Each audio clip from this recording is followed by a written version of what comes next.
আসাদ বিন রনি বক্তব্য দিচ্ছেন। আসাদ বিন রনি।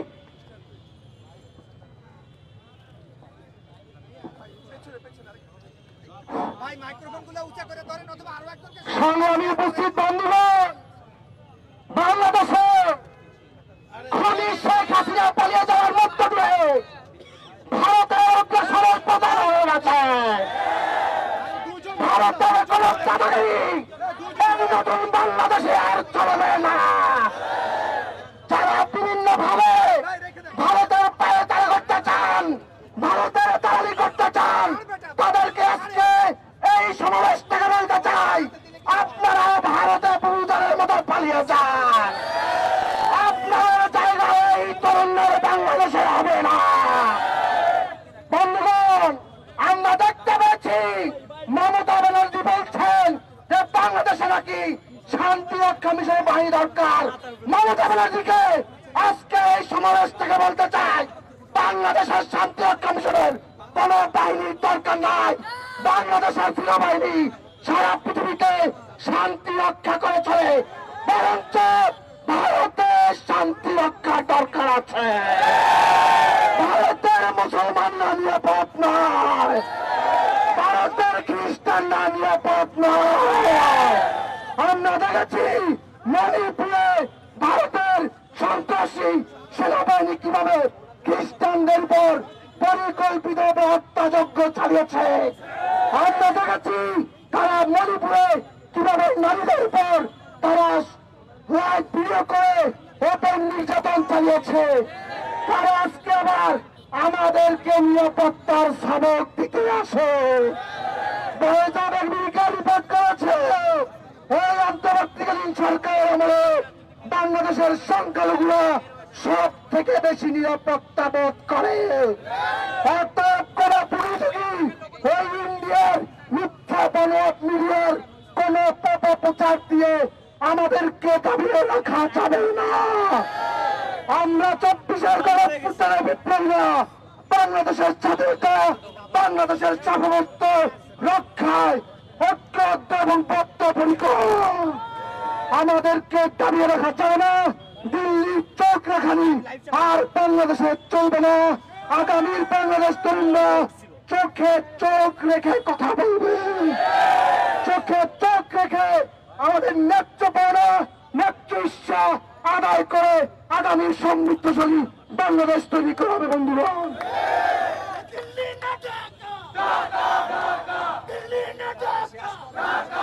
বন্ধুগণ, ভারতীয় আগ্রাসনবাদীদের আগরতলার উপ হাই কমিশনে হামলার প্রতিবাদে আজকের এই বিক্ষোভ সমাবেশে এখন বক্তব্য দিবেন বেগম বদরুন্নেসা কলেজের শিক্ষার্থী সিনথিয়া জাহিন আয়েশা।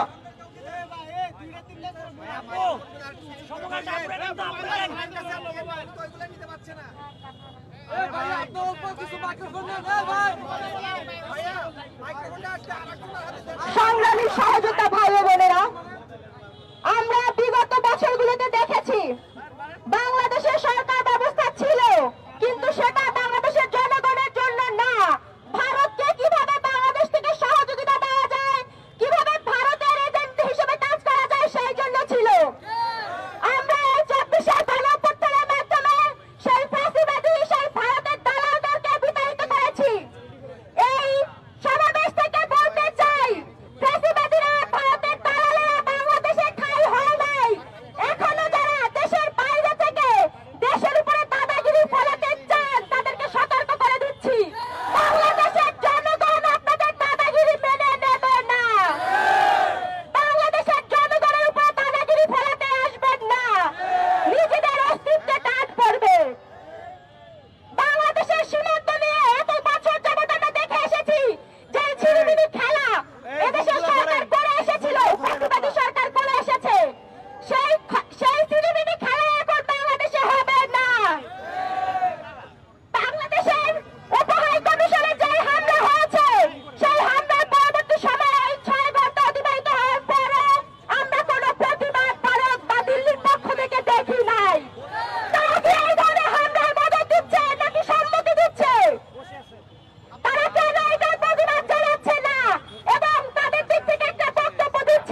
ইসলাম।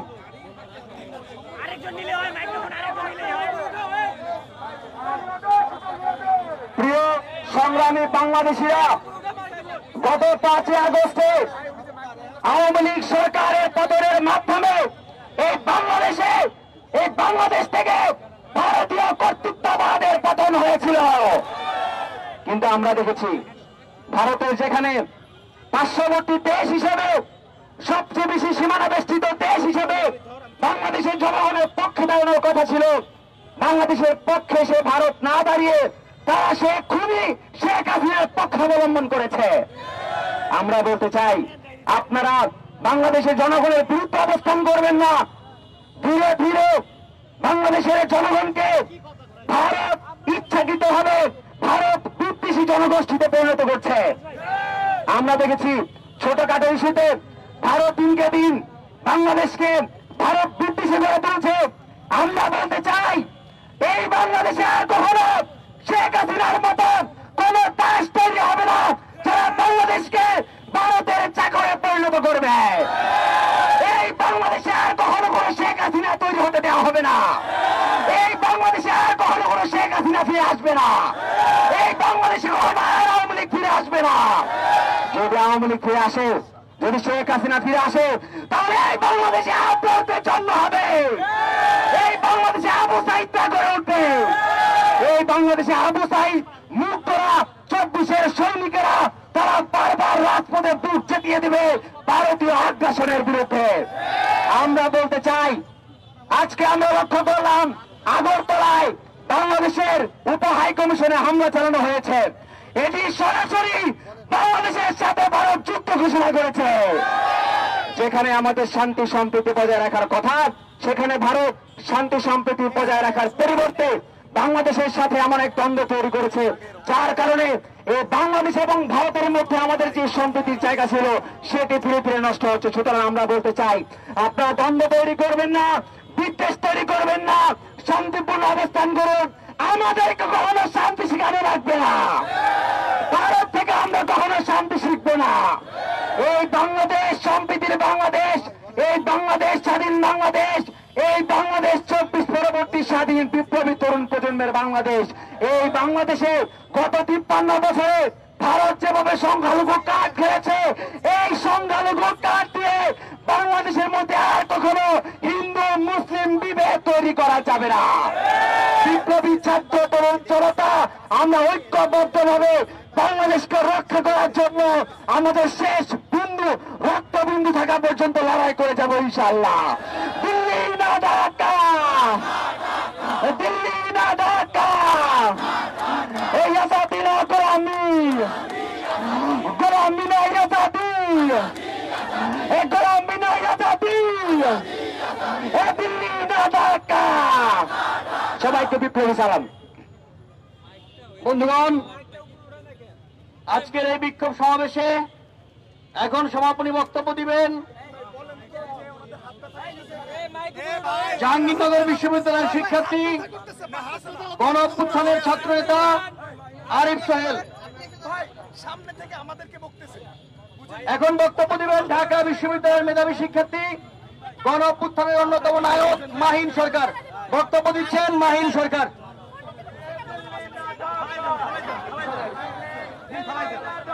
সংগ্রামী ভাই এবং বন্ধুগণ, 24-এর গণ অভ্যুত্থানের ঢেউ আপনারা জানেন, সেই ঢেউ ভারত হয়ে, পাকিস্তান হয়ে সমগ্র বিশ্বের নিপীড়িত মানুষের মনে আশা জাগিয়েছিল। সেই গণ অভ্যুত্থানের সকল শহীদের রক্তের শপথ যদি ভারত কিংবা আরো শক্তিশালী কোন দেশ বাংলাদেশের স্বাধীনতা এবং সার্বভৌমত্বের উপরে রক্তচক্ষু দেখায়, তখন আমরা আমার মুখে দাঁড়াবো। সংগ্রামী ভাই এবং বন্ধুগণ, আজকে এই সমাবেশ হচ্ছে, আমাদের বিক্ষোভ সমাবেশ হচ্ছে বাংলাদেশে যারা বাস করে। আমরা এই বিক্ষোভ সমাবেশ থেকে বলতে চাই, প্রত্যেকের পরিচয় এক এবং অভিন্ন, এবং সেটা বাংলাদেশি। এইখানে বারবার সংখ্যালঘু কার্ড খাওয়া চলবে না।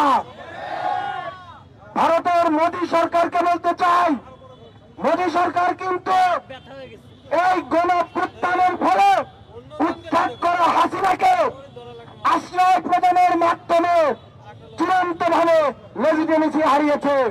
একটি রাষ্ট্র, সেই রাষ্ট্রের অভ্যন্তরে অবস্থিত বাংলাদেশের high commission, deputy high commission, আমরা দেখেছি কলকাতা হাই কমিশনের সামনে তারা বাংলাদেশের জাতীয় পতাকার অবমাননা করেছে।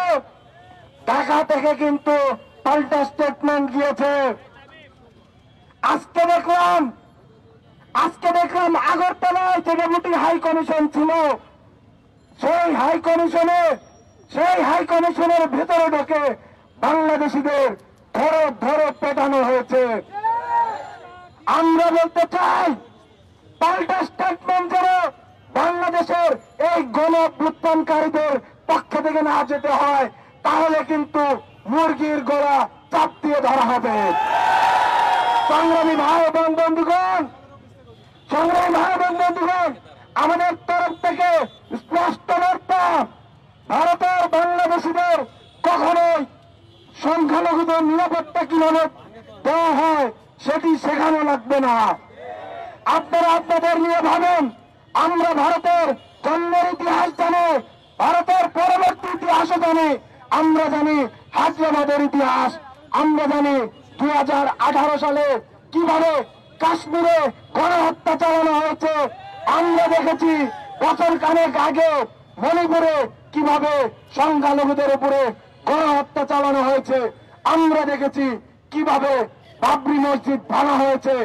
আমরা বলতে চাই, বাংলাদেশ ঐতিহাসিকভাবে দিল্লির দাসত্বের বাইরে।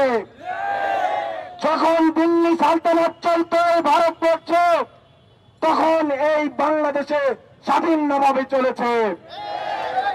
যখন ব্রিটিশ সাম্রাজ্যবাদ এই ভারতে এসেছে, তখন কিন্তু হাজী শরীয়তুল্লাহ দুদুমিয়া দাঁড়িয়ে গেছে, ফরাইজি আন্দোলন হয়েছে। তিতুমিররা কিন্তু বাঁশের কেল্লা নিয়ে নেমে পড়েছে। দিল্লির দাদাবাবুদের এটি মাথায় রাখতে হবে। আমরা বলতে চাই, বাংলাদেশিরা এক এবং ঐক্যবদ্ধ ছিল, আছে এবং থাকবে। আমরা বলতে চাই, বাংলাদেশের সম্প্রীতি আগে যেমন বজায় ছিল, এখন আরো তার চাইতে বেশি বন্ধন সুদৃঢ় হয়েছে। কেউ যেন আমাদের দিকে রক্তচক্ষু দিয়ে না তাকায়। আমাদের বিপ্লব কিভাবে রক্ষা করতে হয় আবুল সাইদ আমাদের দেখিয়ে দিয়েছে। এই গণঅভ্যুত্থানে আবু সাইদ কিংবা মুগ্ধ যেরকম শহীদ হয়েছে, এই গণঅভ্যুত্থানে কিন্তু রিয়াগত কিংবা হৃদয় তরুয়ার শহীদ হয়েছে। তাই আমাদের যারা হিন্দু ভাই এবং বোনেরা আছেন, আপনাদের পক্ষ থেকে আরো জোরে সোরে আওয়াজ উঠান মাতৃভূমিকে রক্ষার জন্য। ইনকিলাব জিন্দাবাদ।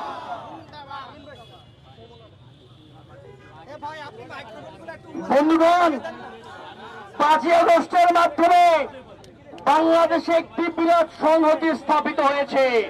বাংলাদেশের হিন্দু মুসলিম এক হয়ে বাংলাদেশকে রক্ষা করতে শিখে গেছে।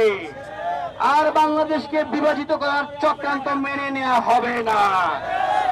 আজকের এই বিক্ষোভ সমাবেশে এখন সমাপনী বক্তব্য রাখবেন জাহাঙ্গীরনগর বিশ্ববিদ্যালয়ের ছাত্র, গণঅভ্যুত্থানের ছাত্রনেতা আরিফ সোহেল। বক্তব্য রাখবেন আরিফ সোহেল।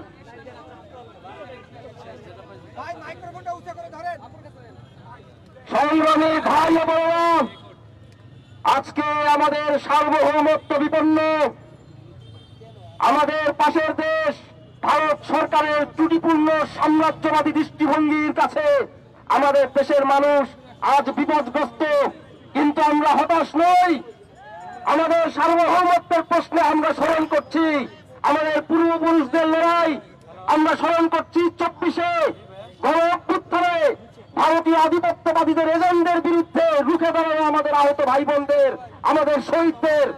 আমরা স্মরণ করছি 90-এ ভারতীয় মদতপুষ্ট সামরিক সরকারের বিরুদ্ধে লড়াইয়ে নামা বাংলার ছাত্র জনতা 90-এর শহীদদেরকে আমরা স্মরণ করছি 71 সালের মুক্তিযোদ্ধাদেরকে, 72 থেকে 75-এ যে সকল বীর মুক্তিযোদ্ধারা ভারতীয় আধিপত্যবাদের বিরুদ্ধে স্বাধীনতা সংগ্রাম জারি রেখেছিলেন, জাসদ ন্যাপসহ আরো বিভিন্ন দলের সেই সব বীর মুক্তিযোদ্ধাদেরকে, যাদেরকে খুন করা হয়েছে, গুম করা হয়েছে।